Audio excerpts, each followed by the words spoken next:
Ravi de vous retrouver en cette matinée pour parler d'histoire. Nous sommes en direct donc. Nous célébrons aujourd'hui le 59e anniversaire de la fête de l'indépendance et de la jeunesse.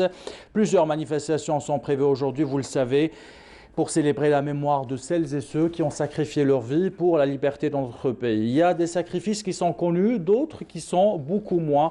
Nous allons vous parler ce matin d'une injustice et d'un déracinement. Le déracinement de plusieurs centaines d'Algériens déportés en Nouvelle-Calédonie entre 1864 et 1995. Début du XXe siècle, donc l'objectif de la France coloniale était clair à l'époque, priver les acteurs, les combattants du soulèvement populaire de leur pays et peupler la Nouvelle-Calédonie. Les chaînes aux pieds, ces déportés étaient exploités dans les champs, dénaturés de leurs traditions et éloignés de leur pays. Avec le temps et après avoir purgé leur peine, ces déportés ont dû s'adapter et vivre dans un pays lointain. Qui sont ces déportés et comment l'Algérie leur rend hommage aujourd'hui à l'occasion de ce 59e anniversaire de l'indépendance et de la jeunesse? Pour répondre à ces questions et bien d'autres, nous avons trois invités dans ce premier plateau. Tout d'abord, Hachi Idil, vous êtes historien, chercheur au Crasque d'Oran. Merci d'avoir répondu à notre invitation. Nous avons également Mohamed Boumezrag. Vous êtes le petit-fils de Boumezrag El-Mokrani, déporté en Nouvelle-Calédonie. Vous allez nous dire dans un instant dans quelles conditions votre grand-père a été déporté. Merci d'avoir répondu à notre invitation. C'est moi qui vous remercie parce que on est allé vers un devoir de mémoire. Au bout de 59 ans, c'est déjà pas mal que de s'être rappelé de ces gens qui ont fait partie intégrante de l'histoire médiévale de l'Algérie, les Mokrani. Nous allons parler bien sûr de cette symbolique justement de rendre hommage à ces déportés en Nouvelle-Calédonie. Nous avons avec nous aussi Hassan Arab, spécialiste en histoire. Vous animez l'émission Les dossiers de la mémoire sur Canal Algérie. Merci d'être parmi nous. Nous allons commencer avec vous, Hachi Idil. Je rappelle, vous êtes historien et chercheur au Crasque d'Oran.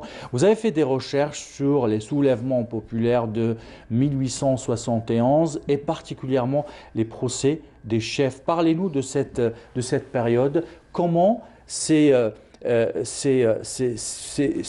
personnes ont été jugées, dans quelles conditions? Ces personnes ont été jugées donc, à l'issue de l'insurrection de 1871, qui est l'un des soulèvements les plus importants d'Algérie au XIXe siècle.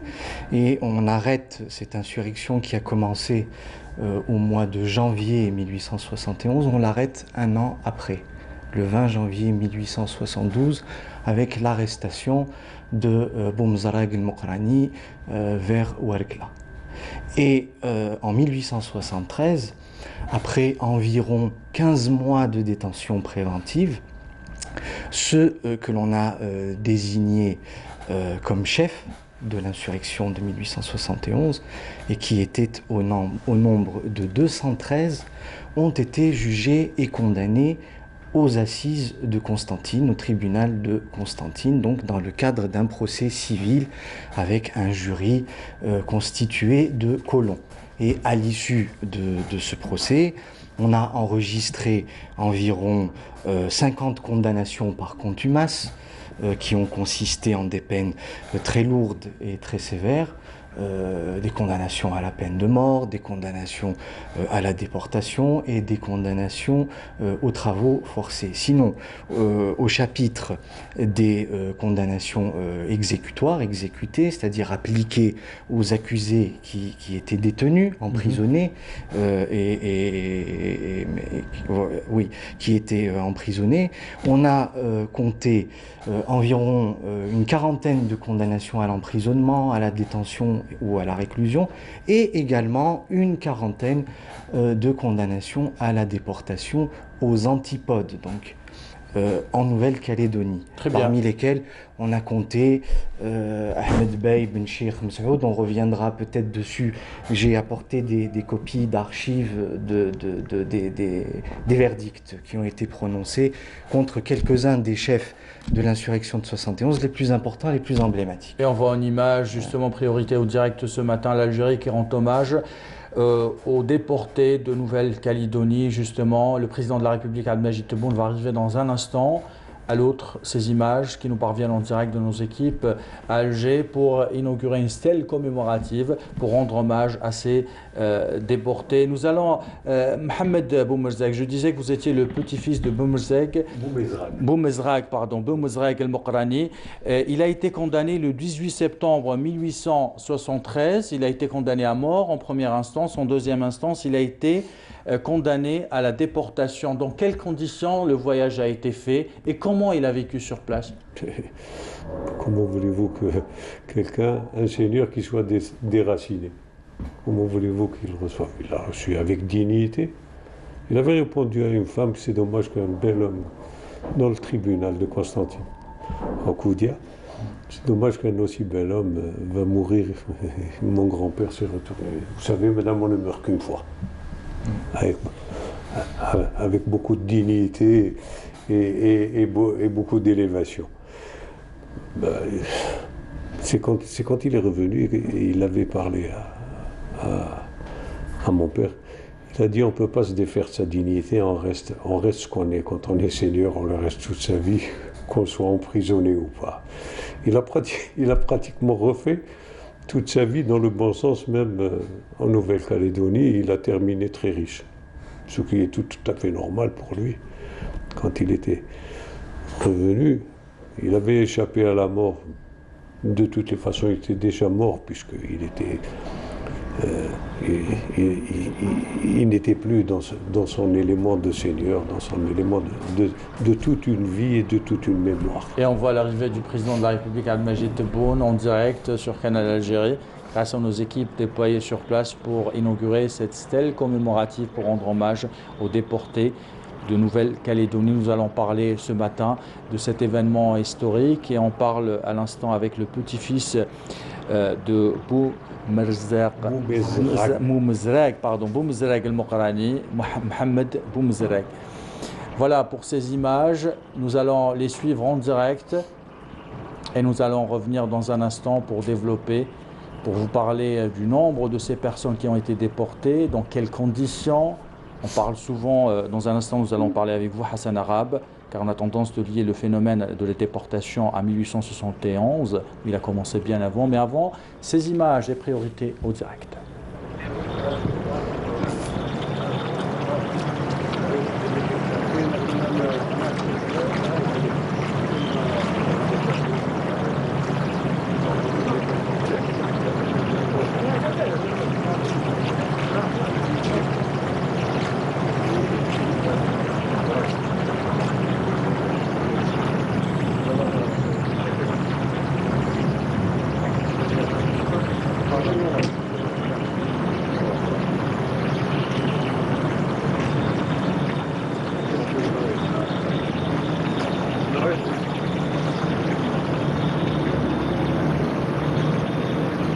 بسم الله الرحمن الرحيم. الذين أخرجوا من ديارهم بغير حق إلا أن يقولوا ربنا الله ولينصرن الله من ينصره إن الله لقوي عزيز. صدق الله العظيم. سيد الرئيس، تقفون اليوم ويقف معكم الشعب الجزائري عن بكرة أبيه ولأول مرة منذ استرجاع السيادة الوطنية وقفة عرفان ووفاء لطالما ذكرتموها لي سيد الرئيس، ولطالما راودتكم والدموع في عينيكم، ولطالما راودت أبناء هذه الأمة الصادقين الأوفياء. نقف جميعا لنحيي الشهامة والإباء والبطولة والتفاني في الدفاع عن الوطن. نقف لأبنائنا أبناء الجزائر الذين وقفوا في وجه العدوان الفرنسي طيلة القرن ال19 وبعده، والذين لم يسعفهم الحظ بالنصر، بل وقعوا بين أيدي البطش والظلم واقتلعوا اقتلاعا من وطنهم وذويهم بكل وحشية وبدون مراعاة لأي مشاعر إنسانية، وقذف بهم إلى أقاصي الأرض وعلى بعد آلاف الكيلومترات وفي أمصار لا يعرفونها ولا يملكون أي عدة للعيش فيها. إنها وقفة للمثل العليا والأخلاق السامية التي جعلت بعضا من أبناء هذه الأمة يقذف بهم عبر المحيطات والبحار ويجتثون من أرضهم لا لشيء سوى أنهم أحبوا وطنهم في أرقى ما يصل إليه حب الوطن وأزهى ما تخفق له القلوب، الذود عن الحمى والحرمات والدفاع المستميت عن الوطن والعقيدة وكل ما يميز الشعب الجزائري من أرد صولة الصائل.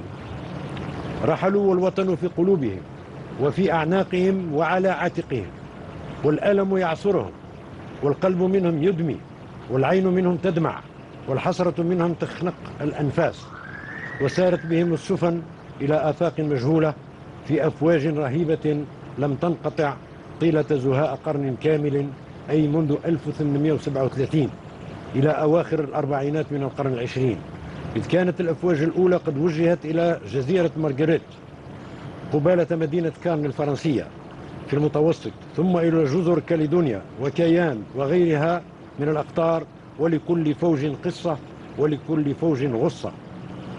لا يمكن أن نتصور الألم والحرقة على ترك الوطن والأهل والانقطاع عن الجذور وترك الذكريات والأفراح والأقراح، لأن كل ذلك تعجز فيه أي لغة مهما كانت بلاغتها ومهما كانت كفاءة روادها، لأنه حديث النفس مع نفسها وبلغة المشاعر التي لا تحتاج إلى لسان. إنها مناجاة لا تصل إليها يد الإنسان، لأنه حديث محرق ومدمر، علامته العين الشاردة والدمعة الساخنة والحسرة المتدفقة من الأعماق. تلك هي العلامات والشواهد التي اختطفها واختزنها الأحفاد وتشبعوا بها، فانتقل إليهم حب الوطن والتعلق به على مر الأجيال، ولا زالت ألسنتهم تلهج بحب الجزائر، ولا زالت تحن وتتشوق لرؤية الجزائر جيلا بعد جيل. إنه مد لا ينقطع، لأنهم اقتبسوا من الأجداد كل ما يربطهم بوطن لم يروه ولم يكن لهم من الحلم لولا ما رسمه الأجداد وبصمة بالإشارة فقط فوعوا الدرس. إن قصة الجزائريين المنفيين إلى أقاصي الأرض قصة من أروع القصص التي يمكن أن تذكي الروح الوطنية وتؤجج المشاعر النبيلة وتجمع ما تعمل أيد آثمة على تفريقه وتشتيته، ولا تأخذ الأجيال المتعاقبة من هذا المعين الطيب لتراجع النفس وتنصرف إلى العمل الجاد لبناء وطن جليل، جلال النفوس الطيبة المطمئنة التي سقطت أفواجا وأفواجا وخضبت دماؤها هذه الأرض الطيبة الطاهرة، وسالت بسخاء ولم تبخل من أجل التحرر والانعتاق. إن الحصارات التي أطلقها المنفيون من ديار الغربة وشقائهم تشكل الدرس البليغ الذي لا بد أن نستخلصه وتستخلصه الأجيال المتعاقبة، وقد استخلصته بالفعل، وبقي على هذا الجيل من الأجيال الصاعدة أن تستخلصه وتشمر على السواعد وتنطلق في العمل الخلاق لتكون فعلا خير خلف لخير سلف، وأن تثبت أنها حقا وفية وفاء مطلقا لما قدمه السلف ولما تعذب من أجله. إن واجب الوفاء يقع علينا جميعا اليوم ويقع على الأجيال القادمة لكي لا تضيع جذوة الوطن وحب الوطن، وتبقى الشعلة التي تنير طريقهم كما أنارت طريقنا.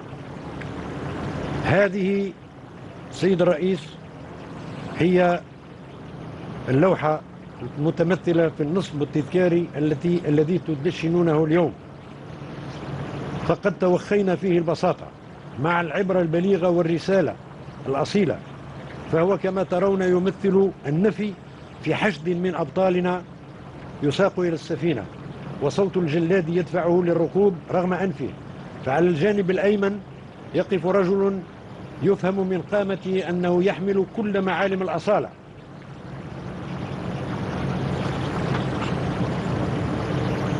والشجاعة وربما الحزن، ولكن بدون أن يظهره، فهو يرفع يده يستشرف المستقبل ويسأله عما يخفيه، وفي نظرته الثاقبة تساؤل واضح.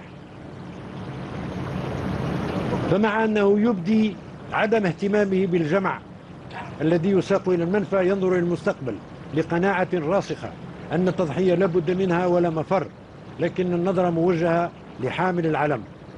هذا الرجل في الجهة اليسرى وهو من حيث الشكل أصغر منه، فأمنيته هي هل سيكبر هذا الرجل ويتمكن من إكمال رفع العلم وهو في الرسم منتكس؟ هل سيأتي يوم يكون فيه ذاك الرجل عملاقا ويتمكن من رفع العلم من الأعلى وليرفرف ويتموج بصورة كاملة كلما داعبته الرياح. وكأن الرسالة التي نلاحظها في حركة يده وفي نظرته سيسمعها الشاعر الجزائري محمد العيد الخليفة الذي كتب نشيد من جبالنا طلع سنة 1931 وقال فيه: يا ترى يا ترى ياتيك يوم تزدهي فيه الحياة. وهو الرجاء الذي رن في آذان محرري بيان أول نوفمبر عندما نص على إعادة بناء الدولة الجزائرية، لأن إعادة بناء الدولة الجزائرية ستزدهي فيه الحياة وفي الجزائر وستزدهر. هذه السيد الرئيس وأيها السادة هي رسالة المنتمين إلى أبناء الجزائر البررة، وهذه هي الرسالة التي يرمز إليها هذا النصب التذكاري.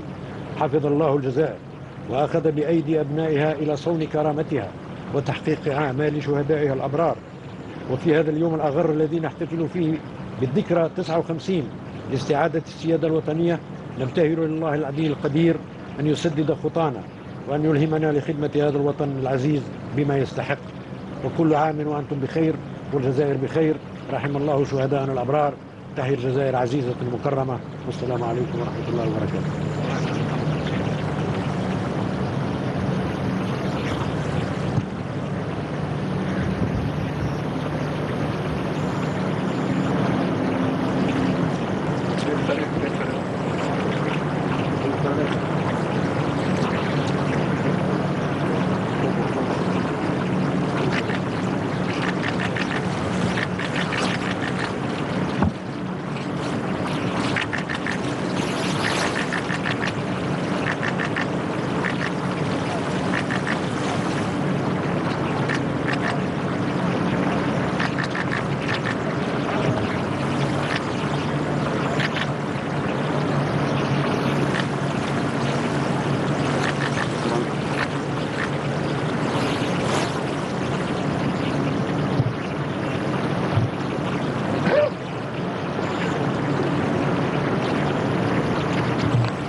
Voilà pour ces images en direct du président de la République Abdelmadjid Tebboune qui a inauguré cette stèle commémorative à Alger pour commémorer justement la déportation de centaines d'Algériens vers la Nouvelle-Calédonie. Abdelmadjid Chekhi, conseiller du président de la République chargé de la mémoire et des archives, il a rappelé que c'était la première fois dans l'histoire de l'Algérie indépendante qui rend hommage aux déportés en Nouvelle-Calédonie, 59 ans après l'indépendance. Abdelmadjid Chekhi a rappelé l'engagement du président de la République, Abdelmadjid Tebboune, à honorer la mémoire de celles et ceux qui ont combattu pour la liberté de l'Algérie et pour l'indépendance de l'Algérie. Le terrain centré, j'ai préparé le terrain. Après, on a sur la traque de la procédure de consultation. On va regarder ça, on va regarder le son, on va regarder le bassin. On va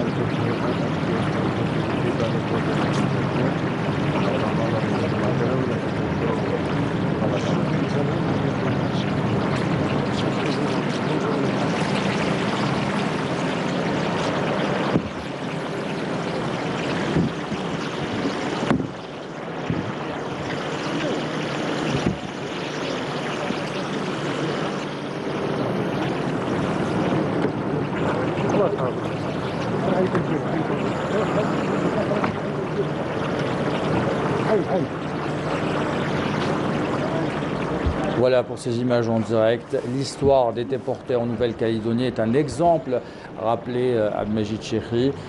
pour plusieurs pays, pour plusieurs civilisations, un exemple pour rappeler l'injustice du colonisateur et le courage de celles et ceux qui ont porté dans leur cœur l'amour de l'Algérie.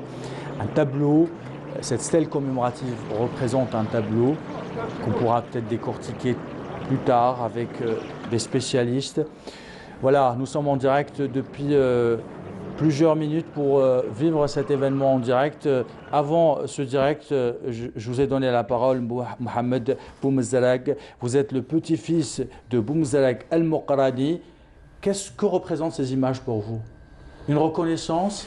Oui, une reconnaissance de l'histoire et de la mémoire algérienne, qui est tout à fait normale. On ne peut pas se passer de ce qui est essentiel dans ce pays, donc de son histoire. Son histoire, celle de mes grands-parents, et celle surtout d'avant mes grands-parents, et qui part de Massinis à Jugurtha jusqu'à 1962, est une histoire commune qui a abouti à l'indépendance et à la naissance d'une Algérie. Dans sa modernité ou dans son antiquité. Et c'est là le message le plus important que nos gouvernants devraient mettre en exergue, de passer en revue toute l'histoire de l'Algérie jusqu'à la naissance d'une Algérie indépendante. C'est ça la chose la plus importante. Parce que c'est très beau de se remémorer une Algérie médiévale avec les Mokrani et d'oublier une Algérie avant les Mokrani. C'est beau de se remémorer la déportation de mon grand-père avec les gens qui ont assuré l'insurrection de 1871, mais il ne faudrait pas oublier que les Mokrani se sont battus contre les Turcs pratiquement pendant 3 siècles et demi. Il faudrait se rappeler qu'il y a eu avant, il y a eu une Algérie dans son histoire. La France a essayé d'occulter toute l'histoire de l'Algérie pour dire que ils ont occulté même la personne algérienne parce que ce n'est même pas la peine de parler de pays.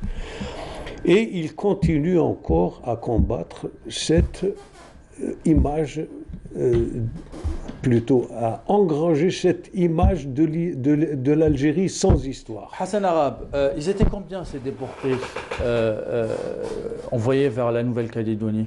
Alors quand on parle de chiffres, les chercheurs ont avancé plusieurs chiffres tout au long des déportations, tout au long de la période des déportations entre 1864, comme vous l'avez dit, et le début du XXe siècle. Donc certains avancent la date de 1902, d'autres de 1923, etc. Donc on avance, mais le chiffre qui revient le plus, c'est 2000. 2000 déportés, donc 2100, 2200, 2500, etc. Mais on parle, c'est-à-dire les 2000 existent, ce qui est déjà énorme. C'est énorme d'arracher quelqu'un à sa terre pour... les chefs en plus. Et les chefs, mais il y avait les chefs donc, de l'insurrection, mais il y avait également des gens, des Algériens, des résistants. Et il faut rappeler que dans les conditions de l'époque, pour les renvoyer 2000 personnes d'Algérie vers la Nouvelle-Calédonie, cela a pris beaucoup de temps. Le voyage durait jusqu'à 7 mois, 8 mois 6 mois. Donc pourquoi on retient cette date de 1871? C'est parce que c'était la période où il y avait le plus de déportés. Il y avait au moins 2 convois. Donc c'était, d'ailleurs, sur la selle, on voit bien le bateau, parce que c'était sur le bateau, le Calvados, et la Loire, je pense, le deuxième bateau, parce qu'il y avait 2 importants convois dans l'imaginaire populaire, c'est-à-dire même dans les chansons, on chantait les horreurs de Babor Lebiet, comme on dit. C'est toute la symbolique de cette stèle, c'est-à-dire elle s'inscrit dans l'imaginaire populaire, donc dans la mémoire de l'Algérie. Absolument. Et Hachidi, vous qui êtes historien et chercheur Krasque d'Oro, les images qu'on vient de voir entrent dans l'histoire maintenant. Oui, il faut dire que c'est un événement très heureux, une magnifique initiative que de rendre hommage et d'entretenir la mémoire de tous ces Algériens du 19e siècle qui ont porté et incarné ces hautes luttes du 19e siècle et qui représentent une somme, une accumulation qui entre pour beaucoup dans le succès de la guerre de libération nationale de 1954-62. Voilà. Alors, ces déportés algériens de Nouvelle-Calédonie, ils commencent à être déportés effectivement avec la lutte des Oulad Sidchir, du sud oranais, des Oulad Sidchir. On commence à les déporter en Nouvelle-Calédonie à partir de 1867. Les premiers convois donc d'Algériens envoyés en Nouvelle-Calédonie sont ceux-là. Ils sont ensuite suivis des convois qui ont transporté les quelques centaines. Les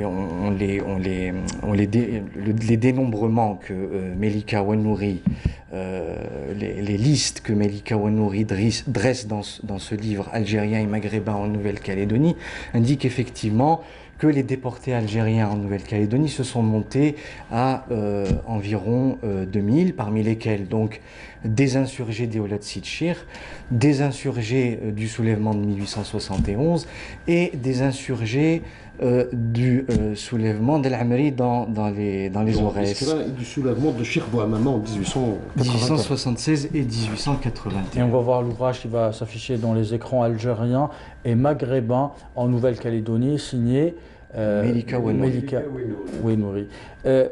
Hassan Arabe, on a tendance à parler du phénomène de la déportation en 1871, mais cela a commencé bien avant. Et voilà, comme il vient de le dire mon ami Idil Hachi, ça a commencé avec la résistance des Oulad Sidchir. D'ailleurs, il y a un témoignage qui est repris par Melika Ouanouri. Le premier convoi des Bagnards, c'est comme ça qu'elle les a appelés, de 1864, il y avait un Algérien. Donc en 1864, les historiens ont détecté l'existence parmi tous les déportés de droit commun, il faut le rappeler, français. Il y avait un Algérien, mais lui, il a été déporté pour une cause politique, parce qu'il était résistant des Oulad Sidchir. Et puis, le phénomène va devenir plus intense avec l'insurrection de 1871, 1881 avec Cheikh Bouhamama, et puis en 1901, il y avait cette révolte de Marguerite, Ain Torki, aujourd'hui sur le flanc du Zakar, pas loin de Milgana, et le chef de cette insurrection, il avait subi exactement le même traitement que les chefs de l'insurrection de 1871. Donc Yacoub Ben Hajj, qui était le chef, donc c'était une révolte d'un jour, la révolte de Marguerite, c'est le 26 avril 1901. Donc, une révolte violente d'un jour. Donc le chef sera donc arrêté, emprisonné et puis jugé à Montpellier. Il a été condamné aux travaux forcés et déporté. Il va mourir en pleine déportation. Vous évoquez les conditions de déportation qui étaient des conditions terribles, répressives. Mohamed Boumzelek, quelles étaient ces conditions pour votre grand-père, par exemple? Parlez-nous du temps qu'il a passé pendant cette déportation. Les mêmes conditions pour tout le monde, vous savez, c'est toute une vie, 6 mois sur la mer. C'est-à-dire, certains mouraient, certains tombaient malades. Certains tombaient malades, certains mouraient, certains ont subi le ramadan. Ils ne pouvaient pas manger n'importe quoi. La nourriture ne correspondait pas au rite. musulmans de ces pauvres prisonniers qui étaient dégagés vers la Nouvelle-Calédonie. Donc ça a été terrible. Je crois qu'il y a eu 3 ou 4 morts qui ont été jetés à la mer. D'autres sont arrivés avec toutes les maladies possibles et imaginables, le scorbut, la malnutrition et toute la suite. Je crois que il y a eu un certain moment, le capitaine du bateau, il s'était rendu compte qu'il y avait une énorme erreur. Et je ne sais pas où est-ce qu'il y a eu escale, et ils ont essayé d'apporter un léger mieux à la nourriture. Ça, on ne parle que de la nourriture. Hein. On va parler... On peut parler des maladies, on peut parler de mille et une choses et des conditions effroyables, hein, Et puis après, c'est quand vous arrivez en Nouvelle-Calédonie que vous êtes jeté en pâture dans une terre que vous ne connaissez pas, déracinée de tout. Et vous êtes obligé de vous faire à une nouvelle vie, parce que personne ne savait s'il pouvait revenir ou pas. Chacun devait penser à sa façon. Et justement, dans les témoignages qu'on a aujourd'hui, dans les documentaires, les témoignages des descendants des rapatriés témoignent que ce qui a sauvé ces rapatriés, c'était la solidarité, Hassan Arab. Absolument. Entre eux. Oui, la solidarité, parce que...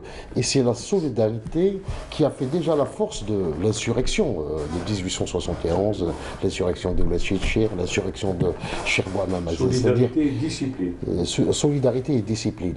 Et cette solidarité entre les déportés était plus que nécessaire, compte tenu des conditions de la déportation d'abord, c'est-à-dire avant l'arrivée même des convois sur cette terre lointaine, c'est à 22 000 km de l'Algérie, donc ils étaient parqués dans des cages. Et puis, le cynisme des autorités françaises de l'époque était inhumain, à tel point que ces déportés, on les mélangeait avec des convois donc de cochons. C'est-à-dire... C'était une humiliation suprême. Ah oui, parce que certains historiens le disent, il y avait des envois, des convois de bétail qui étaient pour les musulmans. Et on parle même de transport, on parle même pas de... Voilà, les transporter, c'était une catégorie. Parce que même les déportés, il y avait 3 catégories. C'est-à-dire il y avait une sorte de classe. Donc c'est pourquoi on parle de transporter, non pas de... Hachi, en plus de ce que dit Hassan Arab, qui est très important, les déportés algériens étaient exclus des lois de 1870, 1872, 1873, qui permettaient aux déportés d'être accompagnés de leurs femmes, ainsi, et ils étaient séparés de leurs femmes de force.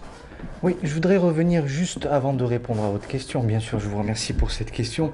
Effectivement, des déportés algériens mouraient en cours de transport, de transportation dans les navires qui devaient les conduire en Nouvelle-Calédonie. On sait par exemple que Moulay Chkfa et Ben Fiala, qui sont 2 chefs importants du soulèvement de 71 dans la région de Djidjel et des Babor, sont morts au cours de ce voyage entre guillemets. Alors effectivement, pour les conditions de vie sur place, on sait que les déportés algériens, la peine de déportation d'abord était censée remplacer la peine de mort. Hein. Donc il s'agit bien là d'une extrémité coercitive. Hein. Ce sont des peines de déportation en général à perpétuité. Quelqu'un comme Siaziz Ben al-Haddad ou encore Boumzarag al-Mokrani ou Ben Sheikh Messoud par exemple ont été condamnés à des peines de 25-30 ans de déportation en Nouvelle-Calédonie.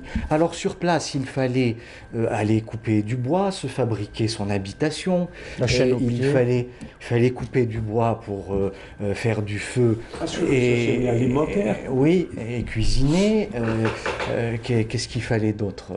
Pour certains également, ceux qui étaient condamnés à la peine de déportation dans une enceinte fortifiée, leur installation s'est faite sur l'île d'Ukos, qui était l'île la plus ingrate de Nouvelle-Calédonie. Les déportés simples étaient dans l'île des Pins. Dans l'île des Pins, voilà à peu près ce que l'on sait dans les grandes lignes de la vie en Nouvelle-Calédonie.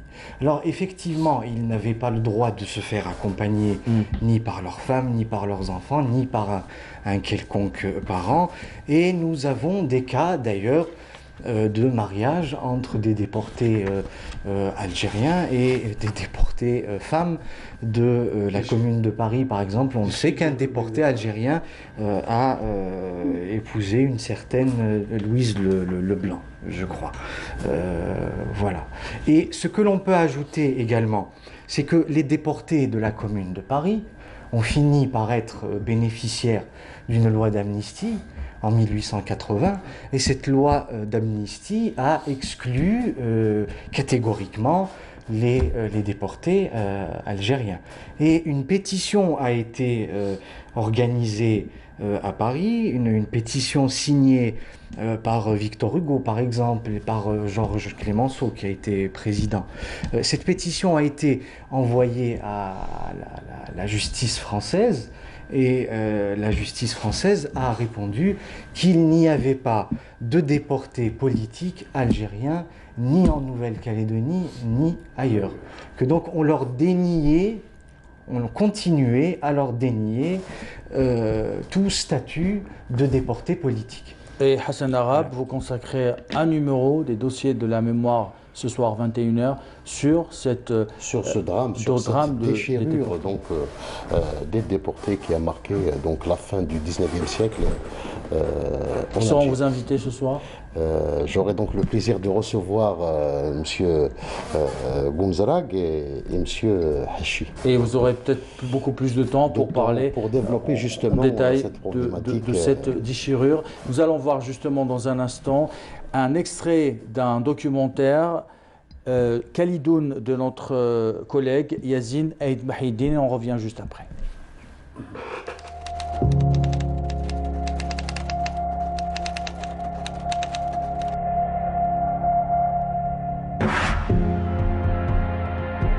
Constantine, mars 1873. La cour d'assises et après des jours d'audience, la condamnation des 213 résistants de la révolte populaire tombe comme un coup près. C'est la double peine, la prison et la déportation. À l'issue de ce procès, il y avait 32 condamnations à la déportation en Nouvelle-Calédonie, 5 condamnations à la peine des travaux forcés au banc de la Guyane française. Et il y avait aussi des dizaines de condamnés dans les centres de détention au niveau local, donc en Algérie. Il y avait 117 acquittements. Et on a décidé de créer la cour d'assises de Constantine. C'est là-bas qu'il y a eu le procès des insurgés en avril 1973. Et parmi eux, il y avait donc Cheikh Haddad lui-même, qui avait été arrêté en juin 71, pardon. Et il y avait donc tous ces chefs de région, ces chefs militaires qui se sont retrouvés pris dans l'engrenage. Le procès a duré un mois à peu près. On a décidé de libérer certains, mais surtout de condamner beaucoup d'entre eux à la déportation en Nouvelle-Calédonie, dont l'oncle de mon père, qui s'appelle Cheikh Al-Hussein. Alaoui le présente comme étant Cheikh Al-Hussein de Ouad Rahman. Un véritable déracinement pendant 6 mois, un voyage de 6 mois pour arriver en Nouvelle-Calédonie dans des conditions vraiment terribles. où la plupart étaient morts. Ceux qui sont arrivés étaient arrivés dans des conditions insupportables.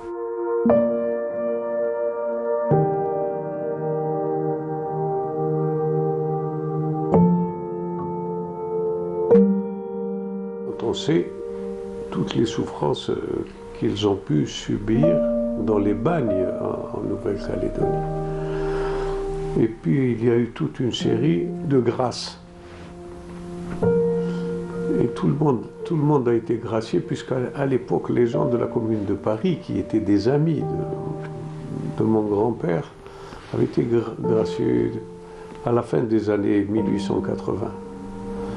Et mon grand-père, qui était considéré en principe comme un prisonnier politique, on lui a toujours refusé la grâce. Le déracinement, moi je parlerai de l'istisal. L'étymologie de l'istisal, c'est l'asl. Hein? C'est la racine. Hein? Là, ils ont été déracinés. C'est plus fort que le déracinement de Bourdieu.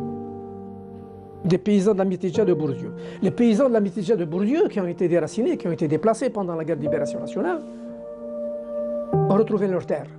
Ceux-là, ils ne vont pas retrouver leur terre. Les déracinés dont parle à juste titre Bourdieu vont retrouver les leurs. Ceux-là, ils ne vont pas retrouver les leurs. Les déracinés de Bourdieu, ils vont retrouver leur Algérie. Ceux-là, ils ne vont pas retrouver leur Algérie, même s'ils vont la constituer ailleurs, en Nouvelle-Calédonie, mais ils ne vont pas retrouver leur Algérie. C'est pour ça que moi je parle également de l'istisal. Ils ont été déracinés.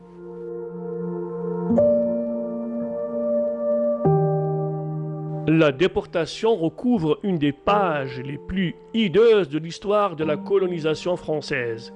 Plusieurs convois ont transporté les révoltés des ports algériens jusqu'au fin fond du Pacifique. Des bateaux ont accosté dans les îles des Pins, la presqu'île de Ducos et le banc de Nou en Nouvelle-Calédonie. Voilà pour cet extrait du documentaire Khalidoun. Pour en parler, Yazid Aïd Mahdiddine nous a rejoint. Il existe, Yazid, peu de documents aujourd'hui sur les Algériens déportés en Nouvelle-Calédonie, hormis les documents militaires et l'administration, les documents de l'administration pénitentiaire. Sur quelle archive vous vous êtes basé pour faire ce documentaire?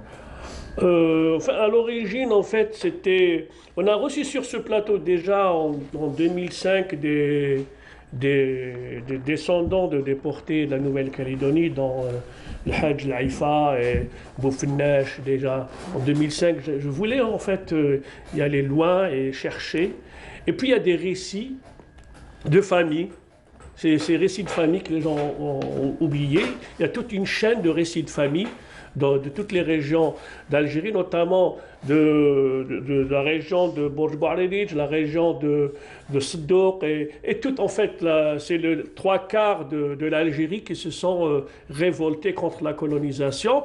Et par la suite, j'ai commencé à m'intéresser, il y a quand même les classiques, Rine, Louis Michel, et puis il y a également du côté de le musée de Nouméa, du côté de la Nouvelle-Calédonie, on trouve pratiquement, tout a été répertorié. D'ailleurs, le Hajj Belarbi, qui est l'un des descendants de déportés, qui a carrément constitué une association dédiée aux déportés de la Nouvelle-Calédonie. Il a fait tout un travail où il a essayé de relier des familles.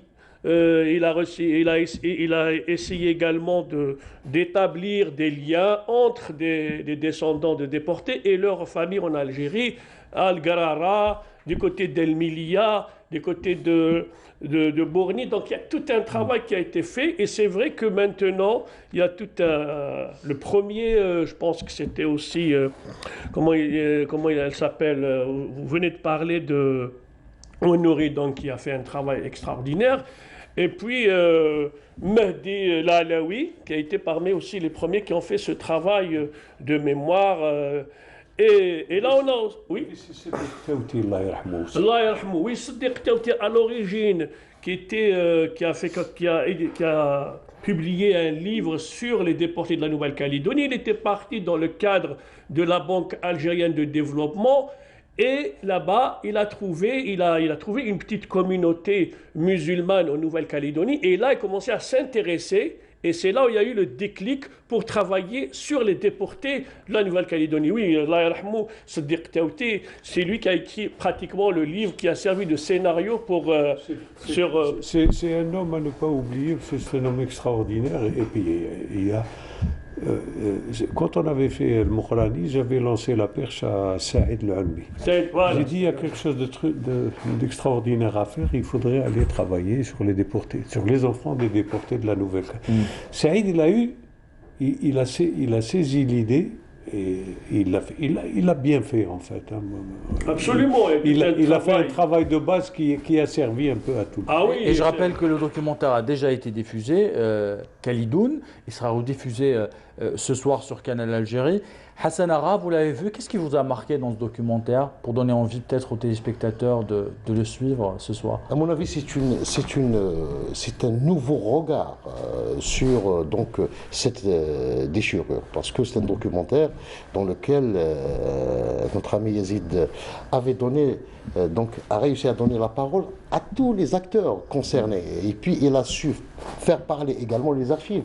Et quand on parle des archives, j'aimerais bien rajouter quelque chose, c'est que beaucoup d'archives qui concernent le phénomène, c'est-à-dire cette déchirure, le drame de la déportation, ont été détruites pendant la Deuxième Guerre mondiale, et d'autres pour cause d'inondation en Nouvelle-Calédonie. Et puis il y a l'apport des communards qui étaient déportés pendant la même période, c'est-à-dire Louise Michel, etc. Les communards ont relaté un certain nombre de faits concernant les conditions de la vie quotidienne, etc. Et qui constituent un apport important. Pour revenir au documentaire, je pense que c'est un regard sur l'histoire de ce drame de la déportation, un regard lucide et serein. Je pense que l'idée était simple, c'est d'y aller voir les descendants et de raconter les récits de famille. Et raconter la chronique familiale, ce que disait de cette déportation.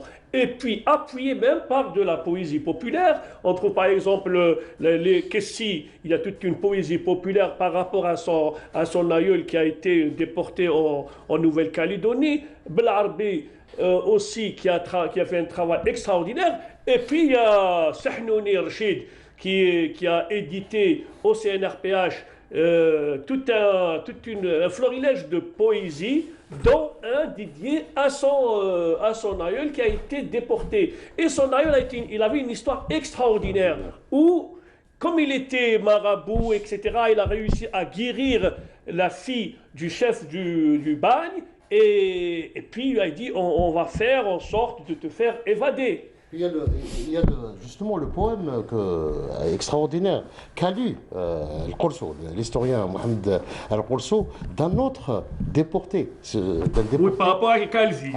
Calvi, justement, c'était un poète, c'était l'adjoint de Cheikh Bouamama, le poète Belkhir, un poète baroudeur, etc.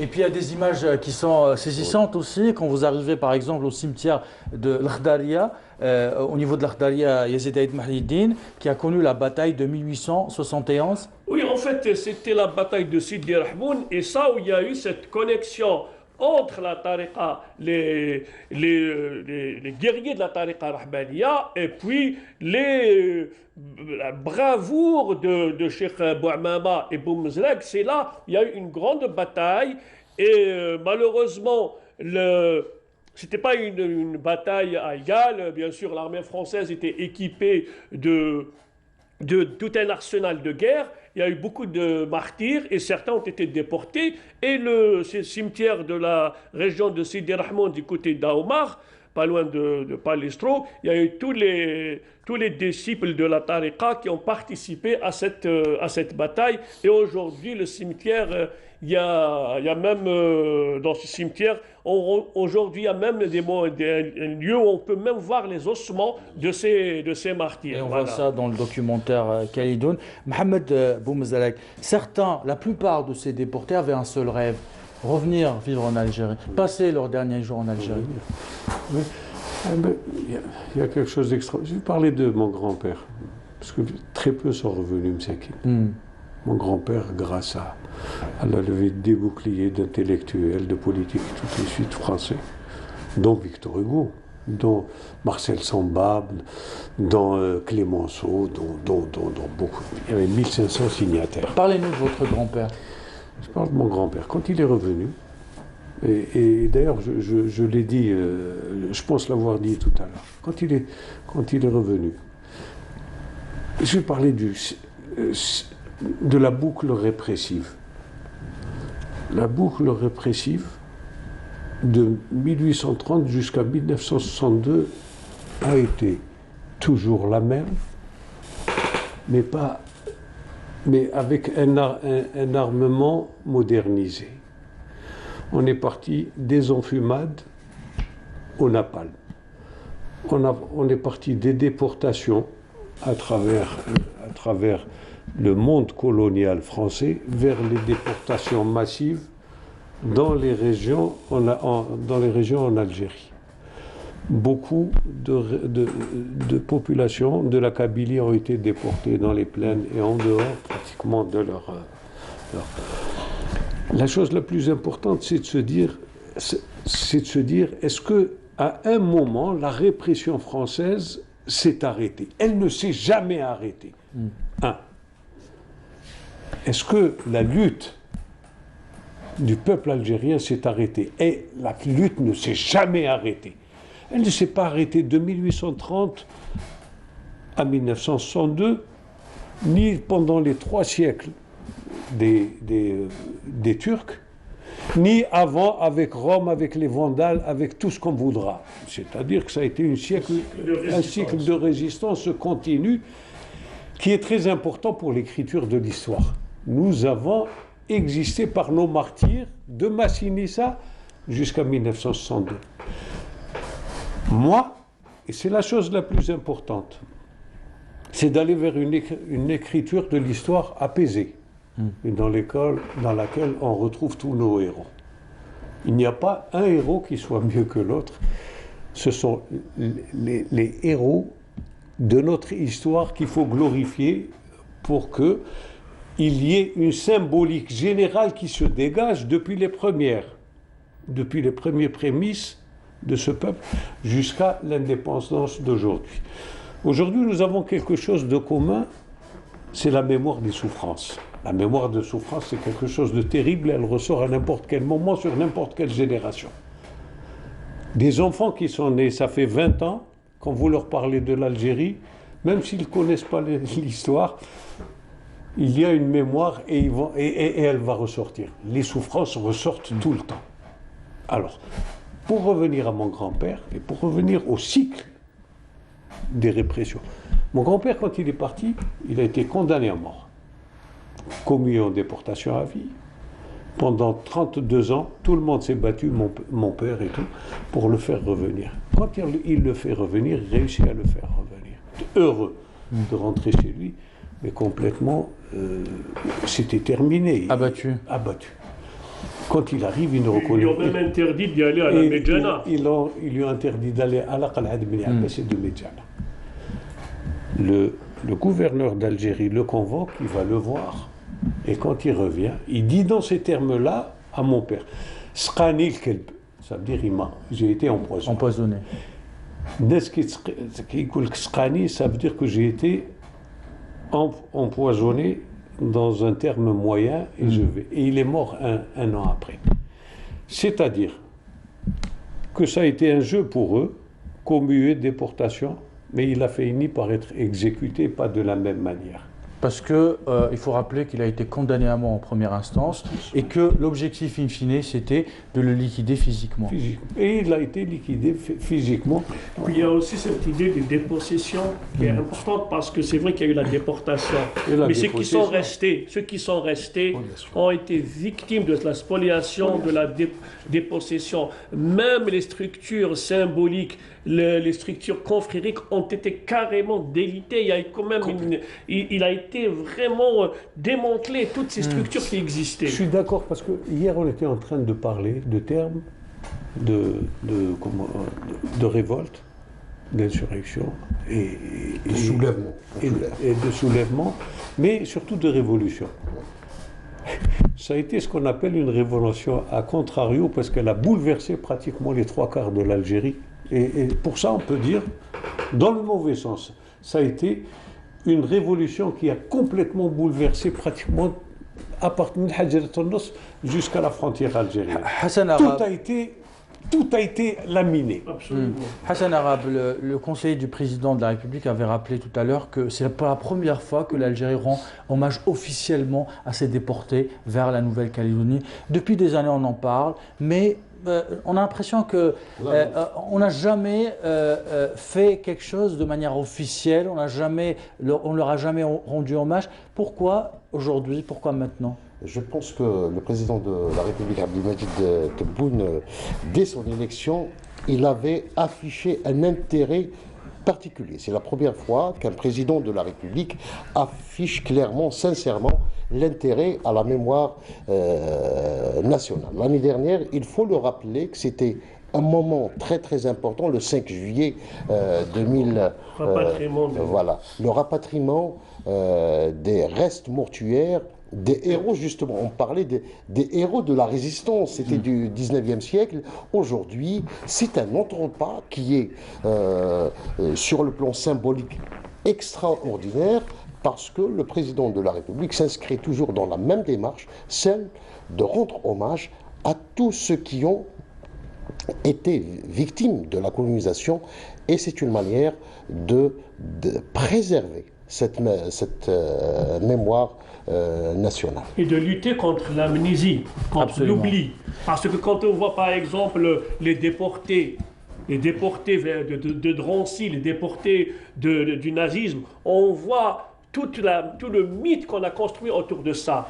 Et malheureusement, nous, tout ce qu'on a donné, tout ce que l'Algérie a donné, on l'oublie. Et aujourd'hui, je pense avec cet acte symbolique, cette mémoire, parce que comme il a dit, il y a une mémoire de cette souffrance, de ces Algériens martyrisés. Aujourd'hui, avec cette mémoire, c'est un hommage solennel pour ferme et appuyé, justement pour lutter contre l'amnésie. Yazid Aïd Mahiddine, le président de la République, a décidé également de lancer la chaîne Mémoire Ad-Dakira, qui est l'une des chaînes de l'entreprise publique de la télévision algérienne. Nous allons partir maintenant en France pour écouter les témoignages de descendants d'Algériens en Nouvelle-Calédonie, justement. Ces déportés, leurs descendants vivent en France. Nous allons écouter.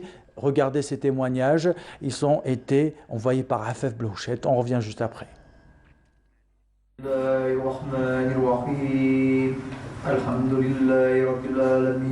El-Fatiha, un imam et une salle de prière, une image familière d'Algériens qui prient, si ce n'était qu'elle nous parvient d'à plus de 20 000 km d'Algérie. Eux, ce sont les descendants des déportés algériens en Nouvelle-Calédonie. Nos vieux quand même nous ont transmis quand même. Là, au cimetière, là, il y avait la salle de fête en bas, où on fait toutes les sadakas, ça fait 2 générations, on a toujours baigné dedans. Là, moi, ça a été moi, mon frère, là, mes enfants. Mes enfants aussi, je les amène dès qu'il y a une coutume. Pour nous, c'est une coutume, nos coutumes, une tradition, on amène toujours, pas que ça se perde. La sadaqa, c'est la fameuse Zouada chez nous, qu'ils organisent ici, dans ce cimetière construit pour leurs aïeux, 2e jusqu'à la 4e génération d'enfants de déportés algériens, parmi lesquels Belkacem Bouchenef, grand-père de Abdelkader, envoyé au bagne à l'âge de 14 ans. Et moi, je suis un vrai Algérien. On nous appelle les Arabes ici. Mon grand-père, Bouchenef Belkacem Ben Ahmed, lui, il a gardé les coutumes et les traditions. C'est-à-dire, il faisait 9 jusqu'à sadaka par an. Et mon grand-père aussi, il a, pas comme il y en a, il a donné tous des noms arabes à ses enfants. Il y en a qui ont donné des noms français, lui non. Ahmed, Zora, Zinem, Messad. Mon père, lui, parlait l'arabe couramment. Et moi, je me rappelle, tous les vieux qui venaient ici, ils venaient parler avec mon père, parce que mon père parlait couramment l'arabe. Et mon père, lui, il a été encore plus que mon grand-père. Quand il a eu le premier enfant, il n'a même pas donné de nom français à son gosse. Un attachement quasi viscéral qui a poussé Abdelkader à faire le voyage dans le sens inverse plusieurs fois. La dernière fut en 2011 avec un groupe de descendants de déportés. Sonia faisait partie du voyage. Elle a rejoint Douar Boutaleb, village de son défunt grand-père, Barket Ben Rabah Ben Ammar, près de 120 ans après l'exil forcé de ce dernier. C'est l'impression d'avoir ramené la mémoire du grand-père sur ces terres. Et le contact avec la famille, ça a été aussi formidable parce que quand je suis arrivée au milieu de cette foule d'hommes de la famille, j'ai eu l'impression de voir mon papa sur tous les visages. Quand on a été dans l'avion et qu'on a vu l'Algérie pour la première fois, on a tous été... Le cœur a battu parce qu'on voyait le pays de notre grand-père. Et avant de partir, j'avais dit à mon père, à la famille, moi quand je vais arriver en Algérie, je vais embrasser la terre où mon grand-père il était. Et je l'ai embrassé cette terre. Plus qu'à la terre, c'est à la nation entière qu'il souhaite appartenir. Moi je voudrais qu'avant de mourir, qu'on a un consul honoraire en Calédonie, que le drapeau algérien, en Calédonie, qu'on peut aller là-bas, se mettre dessous ce drapeau, avec fierté. Alors, Monsieur le Président, ce que je vous demanderais, ce serait de faciliter aux descendants d'Algériens qui le souhaitent, de pouvoir obtenir un passeport algérien pour pouvoir aller visiter leur famille et leur pays plus facilement. Je vous le dirai, Monsieur le Président, envoyez un émissaire en Calédonie. Envoyer un émissaire, parce que notre communauté, là, elle est en train de disparaître. Parce que là, ce qui fait tenir, c'est la langue. On ne parle plus l'arabe. Un souhait partagé par la majorité des descendants algériens sur l'île. Voilà pour ces témoignages des descendants des déportés algériens en Nouvelle-Calédonie, qui vivent donc en Nouvelle-Calédonie et en France. Correspondant signé à Afef Blhouchet. Mohamed Boumezarek, un témoignage très touchant, cet homme qui dit que je souhaite embrasser la terre d'Algérie, je voudrais revenir en Algérie au moins une dernière fois. Nous étions on était à la Qal'at de Beni Abbas, j'ai été 2 fois avec mes amis. Et la dernière fois, on avait parlé de l'attachement de l'Algérien à sa terre. Des gens qui n'ont jamais connu l'Algérie, qui ne sont jamais venus à l'Algérie, mais qui sont tous descendants algériens, ne parlent que de leur terre, de l'attachement à la terre algérienne. C'est si fort, c'est tellement fort. Je crois qu'il y a toute cette histoire séculaire dans laquelle se sont superposés, stratifiés des générations et des générations de shuhada, de martyrs ou de tout ce que vous voudrez, mais de sang versé. Et on est resté, en fin de compte, on ressent toujours quand nos parents ont versé leur sang pour là. Et aujourd'hui, la chose que je reconnais et que j'aime beaucoup, c'est quand on dit « Allah yarham shuhada ». Quand on parle de nos martyrs, quand on glorifie nos martyrs. Je suis certain que dans toutes nos mémoires, que nos martyrs, soient chrétiennes, ou quand on était de confession judaïque et quand on est devenu musulman, ce n'est que des mémoires de martyrs et d'algérianité et de terre algérienne où le sang a été versé. Moi, c'est ce que je ressens, et c'est ce que je ressens profondément quand je parle de mon Algérie. Je sens que le tracé qui n'existe pas, et on dit que ce sont les Français qui ont tracé. Je dis, nous, on a tracé les frontières avec le sang des Algériens. Je vais rebondir sur cette question de la terre, parce que c'est vrai, dans l'Antiquité, les circonciliants se sont battus pour la terre contre Rome. Et par la suite, le 1871, c'était quand ils ont touché à la terre, parce que la terre, c'est la vie. La terre, c'est l'attachement à notre dignité. Et c'est là où il y a eu cette insurrection de 1871, parce qu'on a touché à la dignité, on a touché à la terre, et on a déclassé les gens, on les a déportés, déracinés de leur terre. La terre est un pays. Absolument. On ne peut pas se défaire et on ne peut pas dissocier la terre du pays.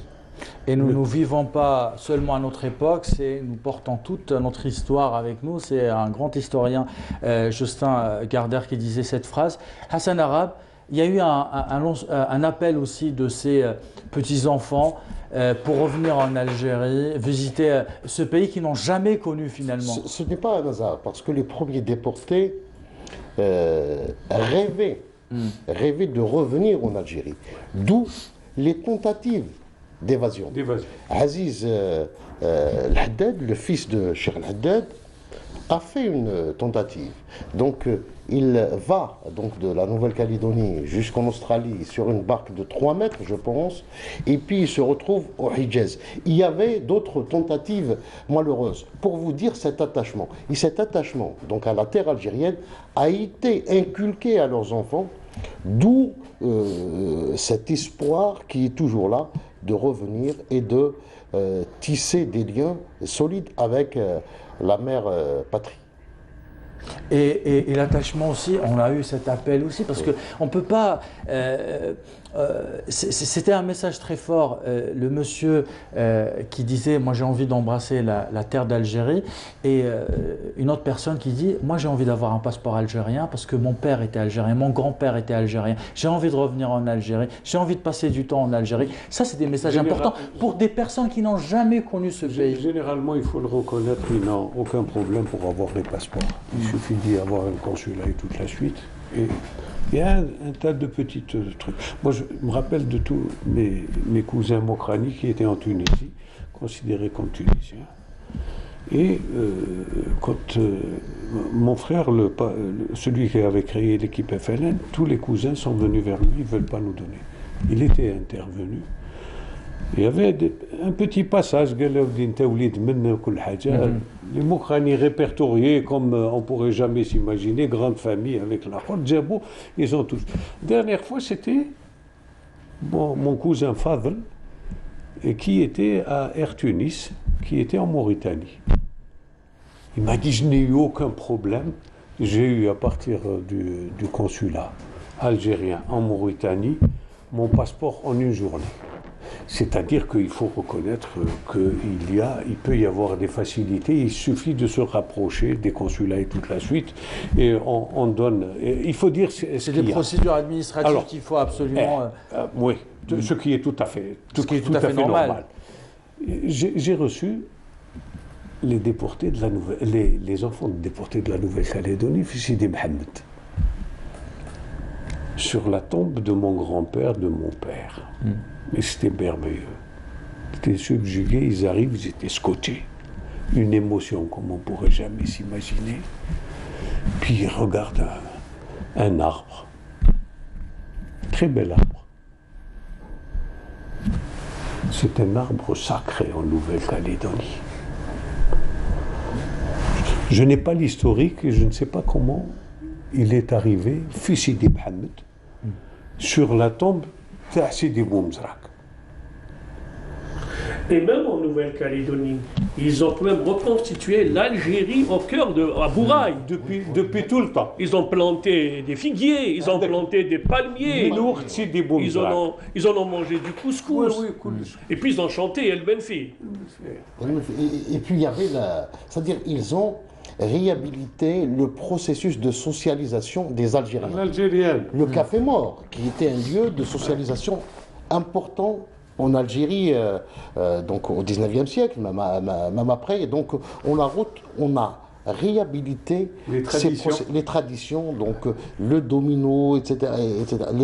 C'était les premiers déportés. Et c'est comme ça qu'ils ont, par exemple, tissé des liens avec les communards. C'est dans ces espaces-là. Et puis les communards ils ont compris le problème de la colonisation. Ils ont pris conscience du drame de la colonisation. Yazid Aïd Mahidine, dans le documentaire Khalidoun qu'on va regarder ce soir, on fait des recherches bien sûr, mais qu'est-ce qui vous a marqué particulièrement en faisant ces recherches, en rencontrant ces personnes, en faisant ces déplacements? Ce qui m'a marqué le plus, c'est comme si l'histoire ne s'est pas interrompue. C'est des gens qui vivaient d'une manière permanente, d'une manière continuelle, avec ces symboles, avec cette proximité, avec ces symboles-là avec ces héros. Parce que 22 000 kilomètres. Absolument, voilà. D'ailleurs, il parle même des... Par exemple, le monsieur Kessi, de la région de Bourni, il parle de Ouadou, il a même des détails sur le nom de tel qui est décédé, il est mort de quelle maladie, l'autre il produisait du fromage, etc. Le Rachid Sahnouni parlait de son aïeul, il raconte même le poème, et il dit... il parlait comment il a réussi à s'évader jusqu'à Jeddah, à part l'Australie, etc. Donc il y a tout, le récit familial est très très important. C'est un matériau qu'il faut exploiter pour la réécriture de l'histoire. L'apport agricole a été considérable et il a énormément servi de troc à un certain moment. La colonie algérienne était considérée comme riche. Oui, que les Algériens étaient d'excellents paysans, attention, d'excellents cultivateurs. Et c'est ce qui leur a permis d'ailleurs de survivre en Nouvelle-Calédonie. Ils ont exploité des parcelles de terre, comme Yazid l'a dit. On a planté des arbres. Et puis la solidarité entre Absolument, qui a permis que les gens vivent décemment. C'était un point très important, la solidarité, pour permettre à toute cette nouvelle génération de rester unie et de ne pas perdre un certain nombre de traditions et de continuer à parler arabe aussi. Hassan Arabe, on a parlé tout à l'heure de la disparition de ces archives, notamment à cause de certaines inondations, Deuxième Guerre mondiale également.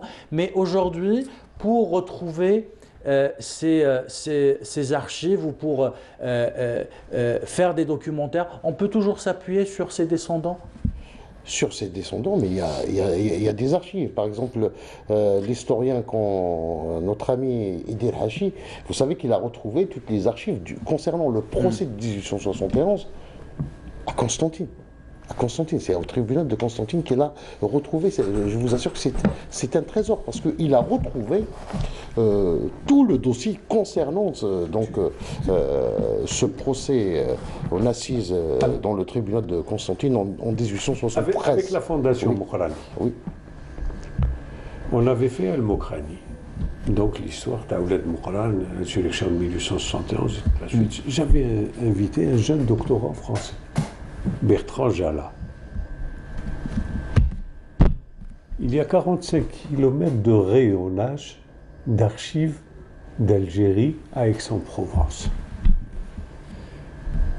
Et il m'a donné énormément d'éléments que je vais vous apporter parce qu'il faut absolument constituer une réserve intellectuelle pour tous vos...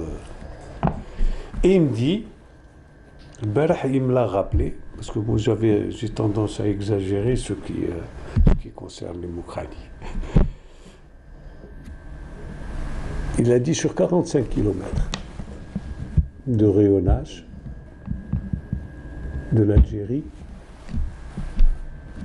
moi je me suis rappelé 19 km 500, mon fils a dit non papa, c'est 16 km 500 que sur les Mokrani, 16 km 500. Sur 45 km de rayonnage que sur la famille Mokrani. C'est considérable, c'est pratiquement, c'est 40% de l'histoire de l'Algérie emprisonnée par la colonisation française. Permettez-moi juste de saluer aussi le travail de Hadj Ali Mustafa, qui a fait quand même un travail extraordinaire. Les Algériens en Nouvelle-Calédonie, les bannières algériens de Cayenne, aussi en Guyane également. Il a fait vraiment le travail de Hadj Ali Mustafa, qui est un passionné d'histoire, quelqu'un qui était dans les impôts par la suite, il a eu sa retraite, et s'est consacré à l'écriture de l'histoire, mais vraiment ce qu'il a fait là, c'est extraordinaire. Que ce soit les Algériens en Nouvelle-Calédonie, ou les bannières algériennes de Cayenne, il y a aussi en Guyane, et puis il prépare aussi les internés algériens. Donc vraiment, je salue tout le travail qu'a réalisé Hadj Ali Mustafa. Et nous, on salue Hachi Nadir, historien et chercheur au CRAS, qui était parmi nous ce matin, qui nous a parlé justement de toutes ces recherches. Et vous avez parlé, il y a un moment, Hassan Arabe, du travail qu'il a fait au niveau du tribunal de Constantine, et comment il a pu retrouver les jugements de 1873 qui ont condamné un certain nombre d'Algériens algérien et qui à la peine de mort et en deuxième instance à être déporté vers la Nouvelle-Calédonie. On rappelle aussi ce message du président de la République adressé à la nation hier à l'occasion du 59e anniversaire de la fête de l'indépendance et de la jeunesse. Le président a rappelé, je cite, à œuvrer avec clairveillance et sans concession au traitement des questions relatives à la mémoire nationale sur les bases des droits découlant de ce qu'elle a subi comme tragédie. Voilà pour ce message du président de la République. Hassan Arabe, ce soir vous allez continuer à parler de cette histoire avec vous aurez peut-être plus de temps pour entrer dans les détails. Qui est consacrée justement au drame de la déportation et juste après nous pouvons regarder encore une fois le documentaire Khalidoun de notre ami Yazid. Et nous allons écouter justement tout de suite une poésie sur les déportés vers la Nouvelle-Calédonie. Regardez, on revient juste après. أسوث موسى صدر نفهم نقول لا فامينا ده موسى أسوث موسى أسوث تاع صف الفطان هذا الشبوح محمد ناث موسى يبث بابور وسنسلة سراميث هو فام دي زايت موسى femme au diadème d'argent, évitez de vous faire belle. Mohamed Nath Moussa, le jeune faucon embarqué dans le bateau à chaîne. الشيخ حداد الزين في 71 ينفق نصراني عمي محمد الحسين يرفد سكين يثبات انت الاخواني يتفتن وادا ويسين ما زالش نسين الحرب في كتيليا بن حداد يموت في الحين ماذا عمي الحسين بوين تغير كالادوني يجي داخل من الحزين سبعة حدايين ولسانة الباب الأولي الحبس السحلة موضين يقول ياسين الحرز والبرهان قوي الشفا رومي دا حنين يخدم مسلك مين البابور بإنجليزية دوك صندوق من الميتين يجلس واوين رجل داير وحده كولي يمكاثر كيسن الدين ينطلد المؤمنين هذه الجنة ذوطني. Voilà pour cet extrait du documentaire Khalidoun de Yazid Aïd Mahidine. Nous avons écouté maintenant Sahnoun Rachid qui est un des descendants des déportés algériens vers la Nouvelle-Calédonie. Yazid Aïd Mahidine, dernier mot. Oui, c'est une grande émotion aujourd'hui avoir cette commémoration et ce mémorial en honneur aux déportés de la Nouvelle-Calédonie. C'est un moment d'histoire. Aujourd'hui, les déportés, on doit les honorer de cette manière. Et voilà. On reviendra bien sûr pour parler de toute la symbolique, le choix des lieux, ce que représente cette fresque également avec le bateau, deux personnes, un qui représente la deuxième personne qui représente l'espoir et l'amour. Il y a toujours des lieux. Absolument. Il y a aussi un lieu du côté de Tizimlel où il y a toute une famille qui a été déportée en Nouvelle-Calédonie. Donc il y a le champ de recherche est vaste et on trouvera encore et encore d'autres déportés parce que l'Algérie, dans son ensemble, s'est sacrifiée pour toute l'Algérie. Voilà. Hassan Arabe. C'est aussi ce 59e anniversaire de l'indépendance est marqué également par ce devoir de mémoire, cet hommage aux déportés. L'année dernière, c'était aux résistants qui ont été exécutés d'une manière effroyable par l'armée et le reste qui ont été mis dans un musée. La révolte des Arabes. Exactement. Et aujourd'hui, ils reposent sur cette terre d'Algérie. Et cette année, le président de la République a rendu un hommage à tous les déportés du 19e siècle. Mohamed Boumezrek. Moi, je rends hommage à Canal Algérie et à son abnégation dans le travail historique. Là, il n'y a plus de place pour l'oubli. Travail de Yazid, travail de Sidi Ahmed et de Hassan. L'histoire est une répétition pour que l'on puisse acquérir les réflexes de notre histoire et de se la réapproprier. Moi, je dis toujours qu'il faut aller vers l'avenir et d'imprimer notre histoire avec nos historiens, avec nos écritures. Je dis que l'histoire est un tout, en partant de Massinissa jusqu'à aujourd'hui, que chacun doit apporter son empreinte et qui ne peut pas être issu de n'importe quoi ou de n'importe où, et que nous ne sommes que la continuité de tout ce qui est arrivé et qui est extraordinaire. Se réapproprier son extraordinaire, c'est déjà se projeter d'une façon merveilleuse, avec amour.